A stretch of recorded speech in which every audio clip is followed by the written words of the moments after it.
Bonjour, alors aujourd'hui on va parler de dépendance affective, on va parler de manque. J'ai eu deux emails dans la même journée qui suivaient et c'était marrant parce qu'ils parlaient à peu près de la même chose sauf qu'ils mettaient des mots différents sur le manque. Et donc il y avait Anne qui parlait de manque et il y avait Fabrice qui m'a écrit aussi qui me parlait de dépendance affective. En fait c'est à peu près la même chose.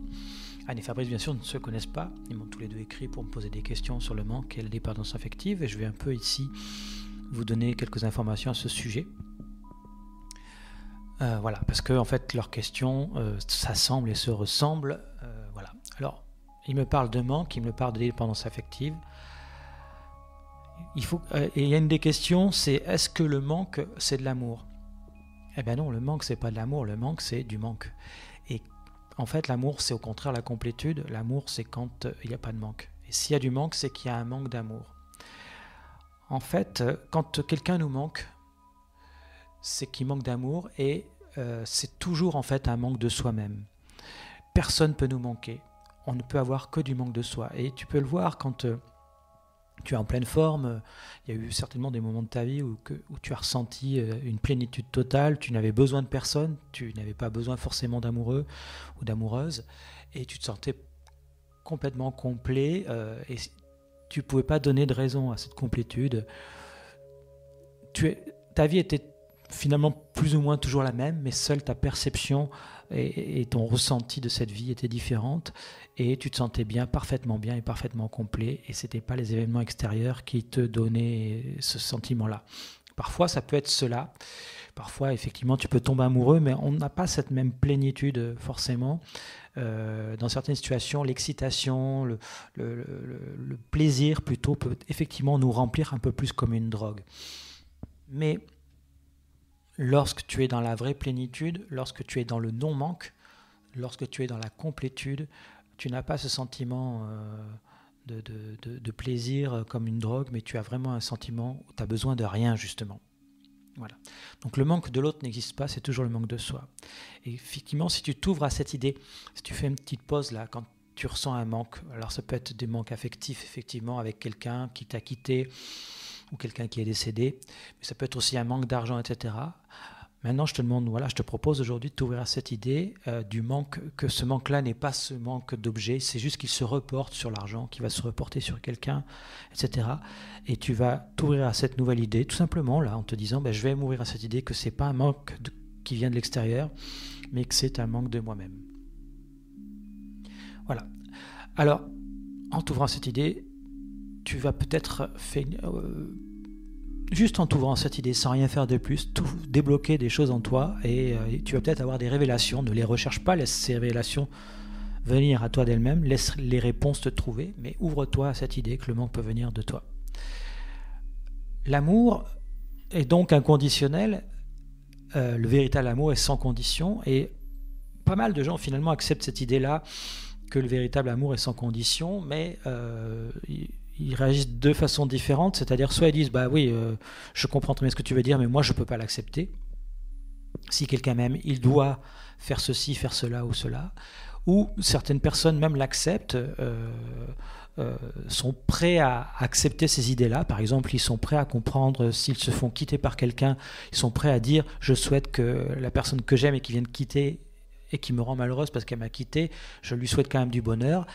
Mais le corps, lui, ne peut ne pas suivre cette idée-là. Et donc on peut comprendre l'amour intellectuellement, c'est ça que je veux dire en fait.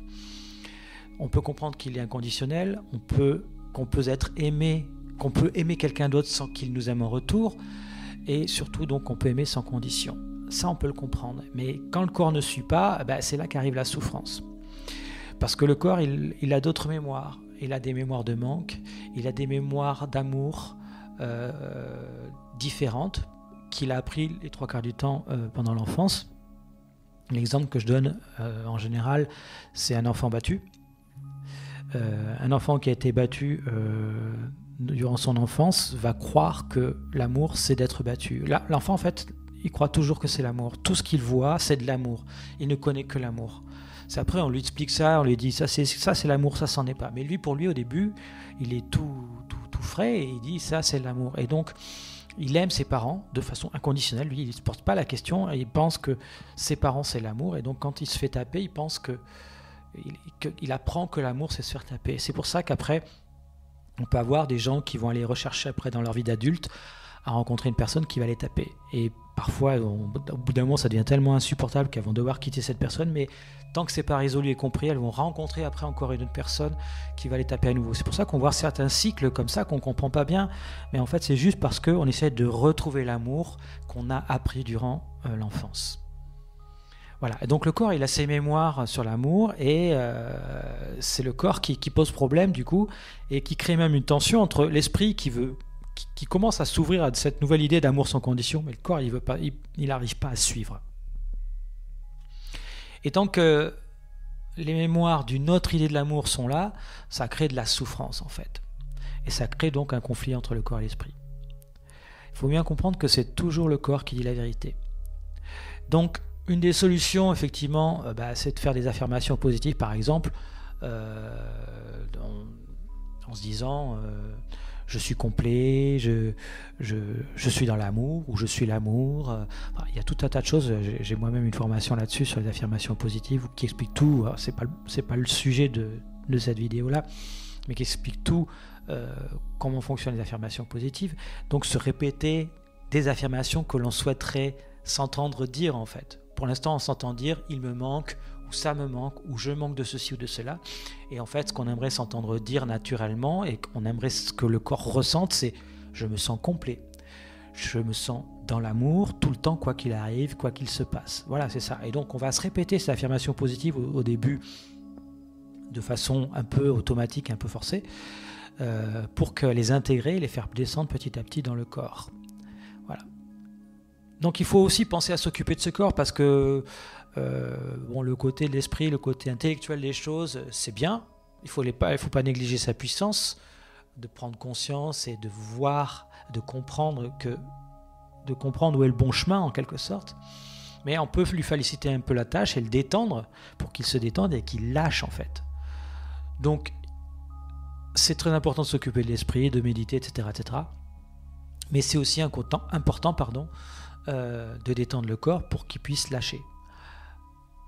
Et donc, faciliter la tâche pour que petit à petit, il intègre ce que intellectuellement on a compris et ce que l'esprit est en train de comprendre, d'intégrer, on va dire, de réaliser et de le faire descendre dans le corps.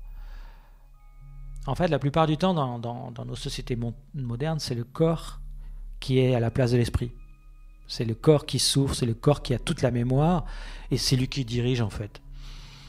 L'esprit a beau dire ce qu'il veut, le corps a tellement de la souffrance, a tellement de mémoire. C'est un véritable cerveau le corps, attention, il a une mémoire aussi puissante que le cerveau. D'ailleurs, on s'est rendu compte que certaines personnes qui étaient transplantées, par exemple du cœur, avaient des souvenirs de la personne d'où venait l'organe, quoi. Et il y a même une petite histoire qui est qu'une personne, je crois que c'était une jeune fille de 15 ans, un truc comme ça, qui avait été transportée du cœur d'une personne qui avait été assassinée. Et en fait, elle a pu voir le visage de la personne qui a été assassinée. Et comme ça, on a découvert qui était l'assassin. Elle a pu faire un portrait robot, en fait. Bon, ça, c'est pour la petite anecdote. Donc, le corps a une mémoire, et c'est lui qu'il faut s'y libérer pour le faire dégager de l'esprit, quoi. Pour que l'esprit reprenne sa place et que ce soit l'esprit qui mène la vie, quoi. Donc, il faut libérer le corps. Pour comme ça libère aussi l'esprit en fait. Donc comment on fait ? On prend soin de son corps. Déjà, on prend conscience qu'on a un corps. Alors bien sûr, les choses classiques qu'on peut faire, qui sont de faire du sport, de faire de la danse. Mais peut-être qu'une des choses les plus intéressantes à faire, c'est le yoga, qui est vraiment excellent pour défaire physiquement des nœuds qui nous empêchent d'avancer, quoi. Mais donc, n'oubliez pas que le manque de l'autre, le manque d'argent, le manque de matériel, le manque de quelqu'un qui est parti, c'est un manque de nous-mêmes. Et donc, plutôt d'aller essayer de compléter ce manque en retrouvant quelqu'un d'autre, par des drogues, par je ne sais quoi, par faire la fête en permanence, au lieu de faire ça, essayez d'aller retrouver, par le biais de la méditation, par le biais du yoga, par le biais de tout un tas de techniques que j'enseigne moi-même régulièrement à travers mes formations ou à travers des emails privés que j'envoie tous les jours à 9h. Tu peux t'y abonner si tu veux, il y a le premier lien en dessous de la vidéo, c'est des emails privés que j'envoie tous les jours et qui t'aident justement à apprendre à te suffire à toi-même et à retrouver en toi toute la force, tout l'esprit, toute ta liberté, et donc à combler le manque par toi-même qui est en toi, et tu deviens ainsi autonome pour ton bonheur, pour ta joie, pour ton amour, etc. Et après, quand tu as tout ça en toi, quand tu arrives à l'avoir en toi, tu profites de la vie, quoi. Après, c'est la cerise sur le gâteau. Voilà. Donc tu peux te dire des choses aussi en affirmation positive, comme je l'ai dit tout à l'heure, tu peux dire tout simplement je suis la complétude, je me sens complet, je suis rempli de joie, je suis rempli d'amour, je suis la paix, je suis l'amour. Pour ça c'est des exemples, faut que tu trouves les bons mots pour toi, et puis tu vas trouver donc la phrase ou le mot ou les mots qui te conviennent, que tu aimerais en fait t'entendre prononcer si tout était parfait, quoi. Si ce monde était parfait pour toi là maintenant, qu'est-ce que tu aimerais t'entendre dire? Qu'est-ce que tu aimerais que ton esprit, qu'est-ce que tu aimerais avoir comme pensée? En fait, ce que tu aimerais avoir comme pensée, tu vas te les dire parce que tu vas te les apprendre et tu vas l'apprendre à ton esprit et à ton corps. Donc le manque, c'est de la dépendance affective, c'est à peu près la même chose. On en est tous plus ou moins dépendants. Après, la deuxième chose là où je voudrais t'amener par rapport à cette notion de dépendance affective, c'est que ça ne veut pas dire grand-chose. Je suis dépendant affectif, d'abord. Je suis dépendant affectif, c'est déjà une affirmation négative qu'on s'impose. On n'est pas obligé, on va arrêter de se dire ça. Déjà, on va dégager cette idée qu'on est des dépendants affectifs comme si on était ça. Non, on peut parfois souffrir de dépendance affective, on peut souffrir de manque, mais on n'est pas ça. Voilà. C'est important de ne pas dire je suis ceci ou cela, surtout si c'est négatif, parce que du coup, on s'identifie à ça et c'est mal commencé. Donc on se dégage déjà de cette identification et on peut effectivement voir que parfois on souffre de certaines choses, mais on n'est pas ces choses dont on souffre.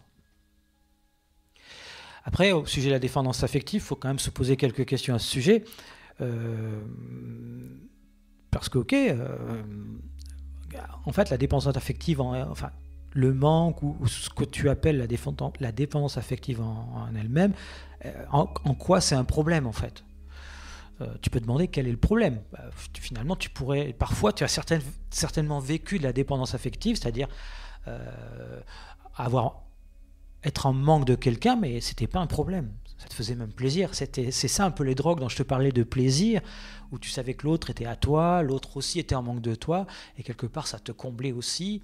Mais c'était une complétude qui venait de l'extérieur, et ça n'était pas un problème. Et donc la question à te poser aujourd'hui, peut-être, c'est quel est le problème?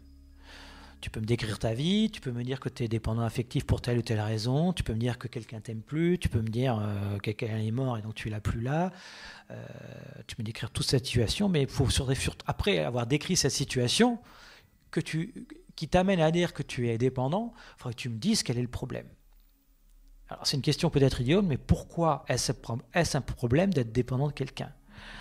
Et à partir du moment où tu vas pouvoir définir pourquoi c'est un problème, tu vas pouvoir en fait donner le début de la solution. Et tu vas pouvoir commencer à te libérer un peu, te poser la question, et tu vas pouvoir commencer à te libérer un peu parce que là, tu vas définir le début de la réponse, et tu vas peut-être pouvoir te dire aussi, cette dépendance affective, ce manque, et si ça n'était pas un problème? T'ouvrir à cette nouvelle idée que ce que tu vois comme un problème, et si ça n'était pas un problème? Et alors là, on va encore dégager un petit peu plus, on va encore plus faire de dégagement et on va s'ouvrir à une possibilité, mais tiens, bon sang, là je ressens du manque, ok, je ressens une certaine souffrance, je peux peut-être savoir où est cette souffrance, elle est dans le corps, la souffrance, c'est ça qui fait mal, c'est une espèce de mal-être, on peut arriver même à l'observer quelque part, des endroits du corps, alors dans le ventre, dans les épaules, dans la poitrine, j'en sais rien. Et puis on pourrait peut-être se poser la question, mais ok, ma souffrance elle est à tel endroit dans mon corps, mais et si c'était pas un problème? Et si tu fais ça là maintenant tout de suite, tu vas peut-être te donner quelques secondes, tu vas peut-être te rendre compte que c'est peut-être pas un problème. Effectivement, comme je te le disais tout à l'heure, tu as peut-être vécu cette dépendance pendant un temps, tu as peut-être vécu cette dépendance et cette situation, mais tu l'as bien vécu. Maintenant, tu crois que tu le vis moins bien et peut-être que tu pourrais le vivre encore bien finalement. Peut-être que tu pourrais t'ouvrir à l'idée que c'est pas un problème et continuer ta vie tout simplement. Donc en fait, si tu veux vraiment parler de dépendance affective, on se fiche en fait de ce mot dépendance affective. Il faudrait plutôt que tu me parles de ta souffrance, que tu me dises mais qu'est-ce qui te fait souffrir au fond? Quelle est cette souffrance? Et cette souffrance-là que tu ressens, tu pourrais me poser la question, me dire plutôt, pourquoi est-ce un problème? En quoi est-ce un problème? Il faudrait que tu arrives à me dire ce point A où tu es de cette souffrance et me dire le point B où tu souhaiterais aller clairement. Quel est le point A où tu es clairement? Décris-moi vraiment tout de A à depuis le début de cette souffrance, où elle est, comment elle se situe, comment elle se manifeste. Et dis-moi le point B où tu souhaites aller, comment tu souhaiterais te sentir à ce point B, comment tu souhaiterais que ta vie se manifeste et comment tu aimerais toi être en toi, comment tu voudrais en toi être, comment tu voudrais que ça se manifeste, le bien-être en toi, quoi. Et être assez précis là-dedans, parce que plus on est précis dans la situation de là où on est, et plus on est précis de la situation dans là où on veut arriver, plus c'est facile de faire ce chemin-là. Et si en plus tu rajoutes que peut-être que ce point-là, ou bon, tu n'es peut-être pas très allé dans ce point-là, mais c'est peut-être pas un vrai problème, ça va être encore plus facile, parce que tu vas dégager, en disant qu'il n'y a plus de problème, tu vas dégager toutes les difficultés pour aller là où tu veux aller. Savoir ce que l'on souhaite, en fait, c'est important pour avancer. Savoir où on est, pourquoi c'est un problème, et savoir où on veut aller, pourquoi ça ne sera plus un problème, c'est important. C'est comme connaître la destination. Quand tu prends une voiture, si tu ne sais pas où tu veux aller, si tu veux donner une destination à ton GPS, si tu donnes pas de destination à ton GPS, tu ne vas pas avoir de direction précise. Si tu lui dis je veux aller dans le nord, il va t'amener n'importe où dans le nord, si tu es dans le sud. Et plus la destination va être précise, plus le programme et l'itinéraire de ton GPS va être précis et rapide. Voilà un petit peu ce que j'avais envie de te dire aujourd'hui sur la dépendance affective, sur le manque. Je te rappelle, donc si tu veux t'inscrire à mes emails privés quotidiens, il y a le premier lien juste en dessous de la vidéo et je t'envoie tous les matins un email inspirant qui te parle de la vie, qui te parle de bonheur, qui te parle de joie, qui te parle de paix intérieure. Et voilà, si tu ne veux pas louper le prochain email de demain matin à 9h, inscris-toi tout de suite et je te dis à très vite. Ciao.